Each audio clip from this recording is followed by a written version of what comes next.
And during the time that when I arrived was about the same time that Mary Safford had come. We were both Universalists, both interested in women's rights. Initially, we were both involved with the establishment of the Association for the Advancement of Women. Went to a Congress of Women, the very first Congress of Women was in New York City, and Mary and I were the representatives for the state of Massachusetts. And we then, right after that, was when I started medical school at Boston University School of Medicine. It was the very first class that they had. Mary was involved with the establishment of that school, one of only 3 women on the faculty. And with the homeopathic medical school, co-educational school. It was a 3-year school, and for the last 2 years, she was my preceptor, even though I'm only 2 years younger than she is. May I say your age at the time you first attended school? Would that be insolent? Oh, go ahead. 42. I needed something to do. And she too at 45. Well, she had been around the world. She had done amazing things. She was a trained gynecologist, had been a Civil War nurse, had done a number of different, lived several lives within that short period of time. Married, divorced. Married in 1872, right before she came to Boston. She married a very prominent, or how should we say, she married into a prominent Boston family, but unfortunately the member of that family that she married was maybe not so prominent. Con, as you would call it. So, She was a what? a con man. So I divorced him. So she was very intelligent, very wise. So, and she was an independent woman anyway. She could support herself and him. So, So you met in Boston. Yeah, so we met in Boston, and I attended medical school there, and I went back to Nunda, New York to practice medicine in 1876 after my graduation. And I practiced there for several years, and Mary Safford's brother was involved with a man named Hamilton Diston in something called the Diston Purchase, in which 4 million acres of Florida land was purchased for $1 million. And the gem of the Diston Purchase was the Tarpon Springs area. And Mary and her brother had moved here, or had come to visit first in December, the 1883, beginning of 1883. And I had not been all that well. I had felt fairly bad. I had a very busy practice up in London, New York. And I was very involved with the Universalist Church up there, and establishment of the Women's Centenary Association for that church. And I decided that I needed a rest. So in April of 1883, I came to Tarpon Springs to visit my friend Mary. After all, she had visited me in Nunda in 1878 and had done a number of dress reform lectures up there. That was one of her main interests at that time. Get rid of those corsets and long skirts. I'm not wearing my pantaloons today, so I can't show. Sin! Should be talking about such things in mixed company. Anyway, so here in April of '83, I came to visit, discovered this wonderful place, and so in May, I bought property here. I decided that this was just, I wanted to be here in the wintertime. It was just lovely. But from what I understand, there's a term that you people use. It's more recent visitor or residents here have told me about this. Snowbird. Not a term that we would have known. But the idea in my case was that I would come down here from November to April and practice medicine, and then I would return to London and practice medicine up there. And I had a practice partner there, Dr. Ostrander, who covered my practice while I was down here. Well, down here, I was involved with the establishment of the Universalist Church along with Mary, and we had a group of women called the social workers, and we both had an interest in establishing a health colony here. I bought a lot of land around what I believe now it's called Whitcomb Bayou, and the acres and acres. There's a little lake on there called Hidden Lake where we would get fish and green turtles that we made soup out of. It was really good soup. But we decided that we would run first the Tarpon Springs Hotel, as a health spa. That had started construction in 1883, and in 1885 it was ready for guests, and we did run it for several years as a health spa. And it was only open in the wintertime. We had many northern visitors come. They weren't all sick people, but a lot of them were. And we would treat them and treat the townspeople. We were the first and only doctors at that time here at that juncture. And so by the time 1887 rolled around, the town became incorporated in February. My son, Merrick, who had moved down here after his Harvard graduation, he became the first town clerk, and he was the postmaster as well. And I had, at that point in 1887, I was starting to really not feel good. I was very tired, weak, and I really couldn't continue practicing very well. I went back to Nunda that summer, and in the fall, I went to Healing Springs, Virginia, hoping to get some health benefits there. I came here with my husband Walter. It was his first time in Tarpon Springs, and he spent the winter with me here. And in February of 1888, my son married a lady named Zeddy Fernald, who I really liked. I was very happy to meet her, and so happy that my son was happy. And for the last several days of March, my daughter came down from Nunda, New York. She lived with us in our house, and of course, she and her husband, Edward Maloney, who was a lawyer up there, and they came and stayed with us. So I had both of my children and my husband when I passed on April 1st of 1888.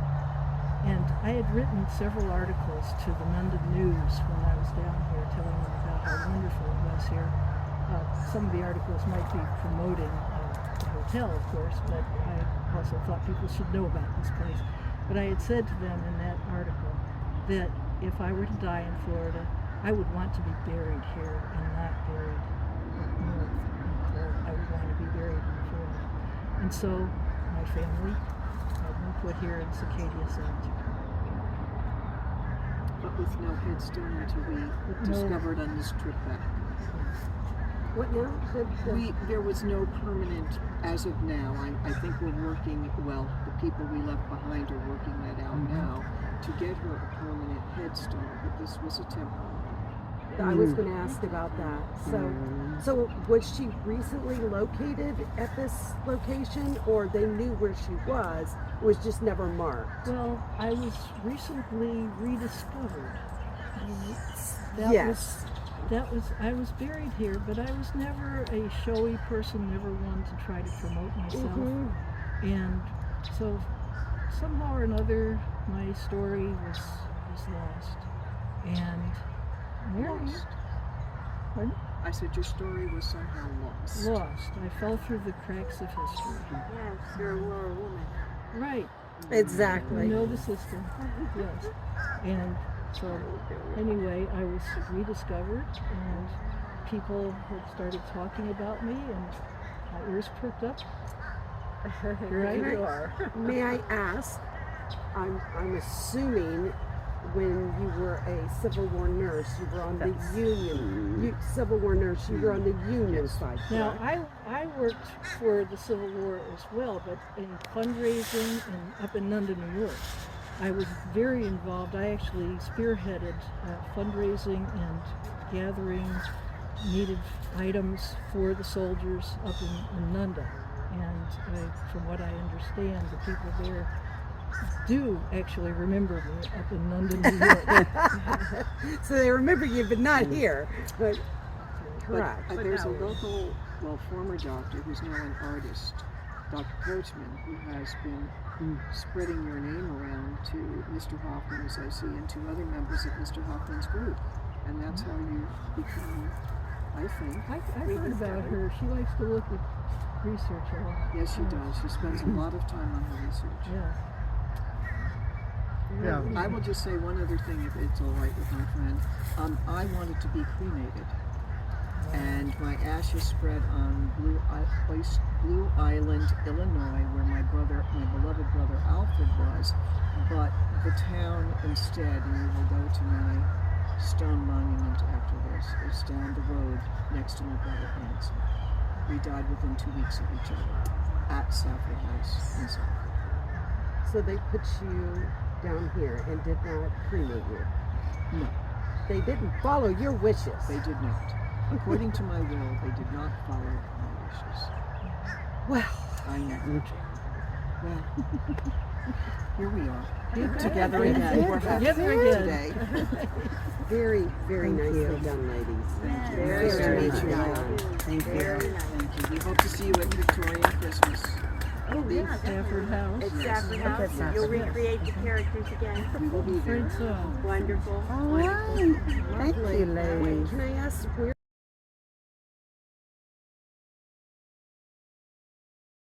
Vida. And this is my friend Mary Safford, Dr. Mary Safford.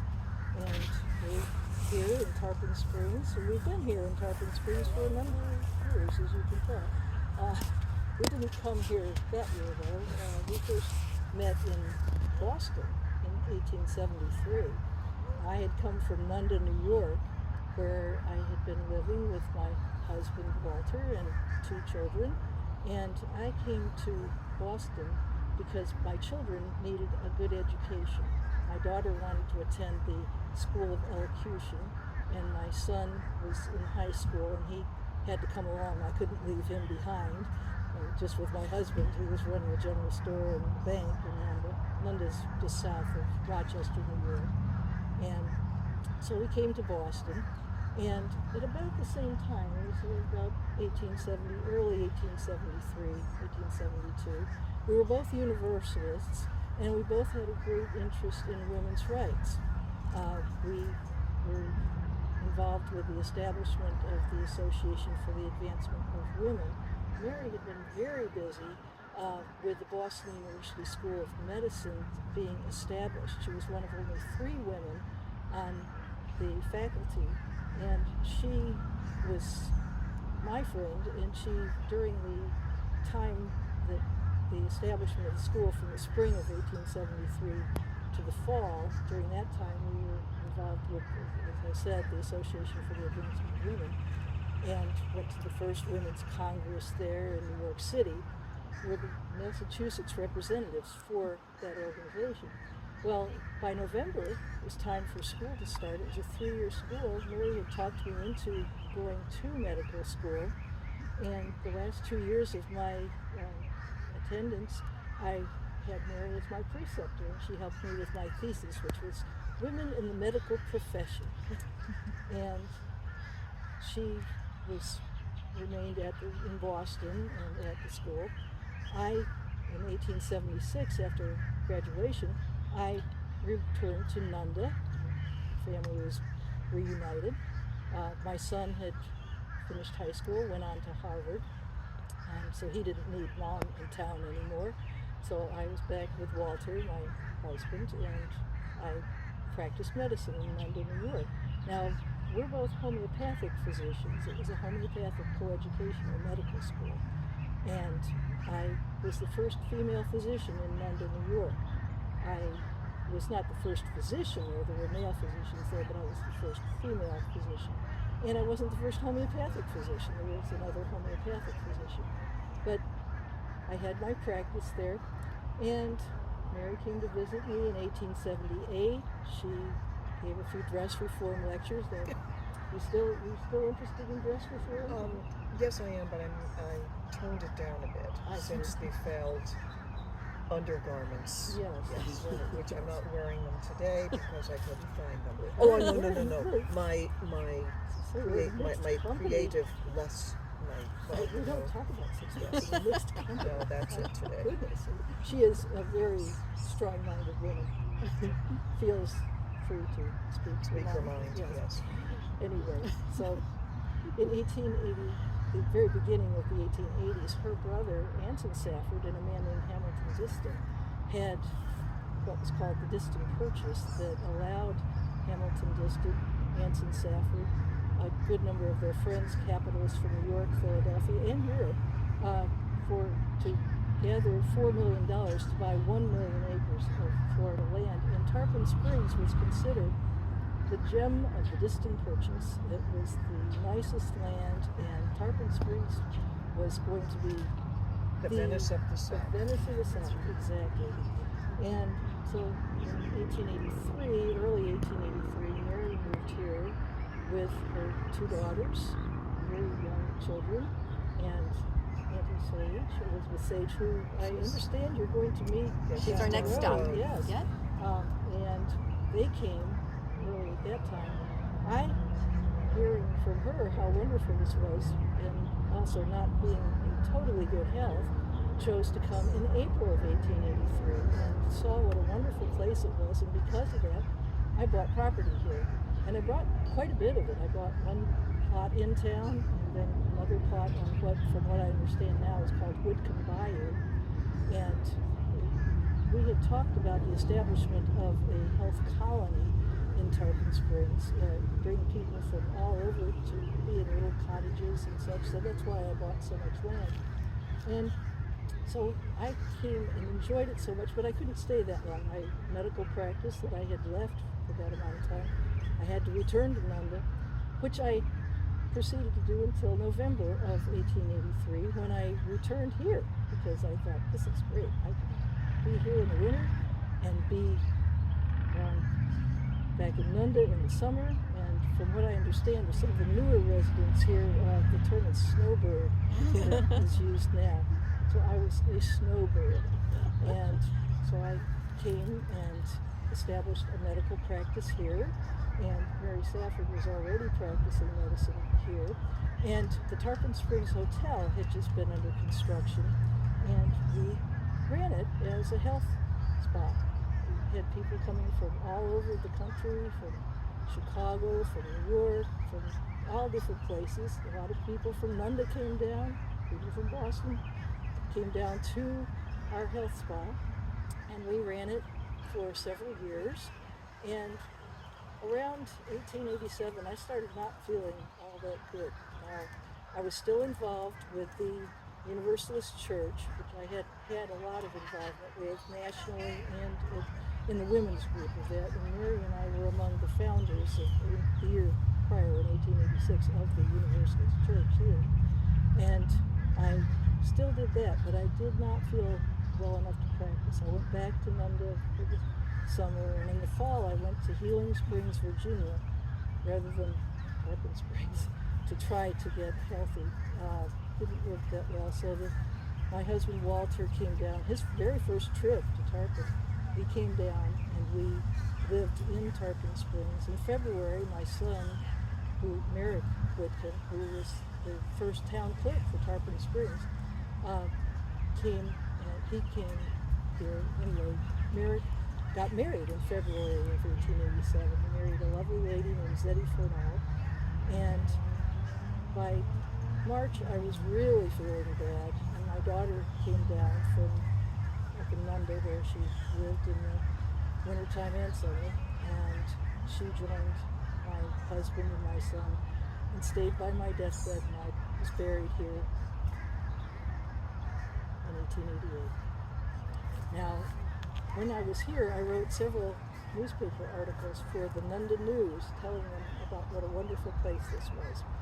And I had said in one of my articles that if I were to die in Florida, I wanted to be buried in Florida and not returned to London, New York. And so my family buried me here. And I'm here. Unfortunately, yes. Do you want me to explain how I died in 1891? I'm buried in under a huge stone, granite monument that I did not want. I wanted to be cremated, but my wishes were not adhered to. So I could never quite understand why, in the 3 years that I had left, why she didn't have a headstone. But I understand that the good people of the town now are working to provide her with one. And so this is a beautifully done temporary one for this special occasion where we can visit again with everybody. Any questions? You really had no headstone for all that time? I know. That's Well, After I all was she's never, done. I was never one to promote myself much, so I didn't really feel all that bad. I was in Florida. This may be a stupid question for one you can't answer, but was there hesitation since you were like the first female doctors, was there hesitation of patients coming to you, or did they? They didn't love have it? a choice. If they wanted a physician, they Oh, had because us. you were the only one. We were the only ones. Oh, okay. Yeah. But and And showed them. And we practiced on everyone, whether they be black or white or whatever. It's like Dr. Quinn, medicine You woman. know, whether Yeah. they Yeah. were poor Yeah, it's- or wealthy, we saw everyone who came to us And did not always charge them if they couldn't pay us. many times. And you also went out into the community and did education of people on hygiene, and so there was a lot of community involvement. Thank you so much. Well, we You're hope to very see you at welcome. Christmas if you live locally. Oh, Well, Right down the we will be together at the Safford house at Christmas. It's lovely at we've Christmas. never done that. Oh, it's really nice. It'll be for 2 days, and we get another 2 days here. And there's a harvest. So the Safford And House food? is in the old part of Tarpon across from the Universalist Church. So Okay. they're all in that same neighborhood. And this gentleman under the tree, who's not, he will be Mr. Anson's at Christmas. Okay, well, thank you very guys. much. Bye.